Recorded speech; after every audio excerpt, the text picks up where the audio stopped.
It's all going well for Spurs as well at the moment with a 1-0 win over Wolves. And look, it's a 1-0 win over Wolves, but those lunchtime fixtures on a Saturday can be so tricky. You see so many sort of surprising results in these games. I was at this game, just like I was last season. And in the fixture last season, Spurs led twice and lost. And this time around, they weren't very good. But this guy, he's just a supreme forward, isn't he? I mean, that's his 250th goal for the club and their 1,000th goal in Premier League history at home. And he does what you guys know, and you did many years, for clubs when they're struggling. He finds a way to score and get them out of trouble. And I think the interesting thing about Spurs is that the 3 fixtures they've had so far, Southampton, Chelsea and Wolves, they lost Southampton and Wolves last season. They didn't win a single game against Chelsea last season. They've beaten Southampton 4-1. They've beaten Wolves and they've taken a point off Chelsea. And although the progress with them isn't pretty, you can still see that there is a shift in mentality. You can still see the progress. You can still see what Conte's trying to do. And we know from his time at Juventus and Inter Milan and Chelsea that they will get better. They'll get fitter, they'll get stronger, they'll be more cohesive. We'll see more of the signings that they've made because we haven't seen so many of them as yet.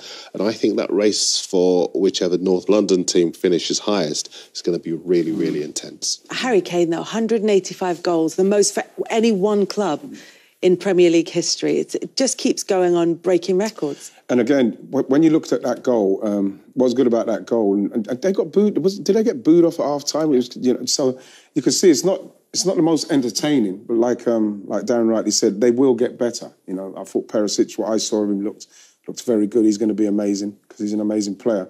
But when you've got someone like Harry Kane in your team, and like I say, with the goal, he made about 3 different movements just on the space of time the ball was coming in. And in the end, people think, how's Harry Kane get that much time in the box to head that from a yard out?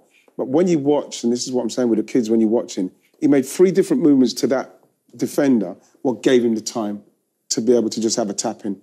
Those are the things that you need when it's tight. You need your top goal scorer to get the goal how he got that goal, because sometimes it doesn't come where chances come across, people missing chances and not passing the ball to you in time. But you have to, as a forward, you have to make sure that you do those things in the box, because the flick-ons come and he's boom, boom, boom, headed it in. It was, again, 1-0, Kane, but everyone think, yeah, well, that's going to happen. And look how easy it was. That was great movement. Yeah, and it looks like you say, you look at the result, you look at it on paper and you think that looks straightforward, but it was far from that. And it was a huge requirement from Harry Kane. Should Alan Shearer be nervous? Yeah, because I think that with Conte and what Conte is going to do... Do you want him to go past Absolutely want him to be nervous. Absolutely want him to be nervous. And if it's not him, I want Haaland to stay long enough to get him to be nervous as well. But, it's exciting because you look at someone like Harry Kane, he's going to have to score another 80 goals. I think he's 75 behind or 74 behind. But if you're going to say, can someone score 20 Premier League goals for the next 4 seasons, who would you pick? I'd probably pick him. Definitely pick him. The funny thing is, I think if you were to ask Kane, and I know you guys know footballer mentality far better than me, would he want to win the title with Spurs or get that landmark? Which one do you think he'd want to win the title because, I think that his goal scoring prowess will always be respected. To be the top goal scorer in the Premier League's amazing. You know what I mean? You can only ask how he's in a club on his own. But the fact is that no one could tell me that Harry Kane wouldn't want to have something to show for the amount of goals he's got up to this point.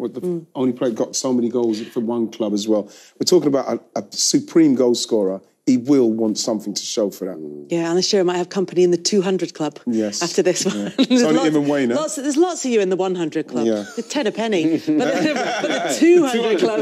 And the 250 club.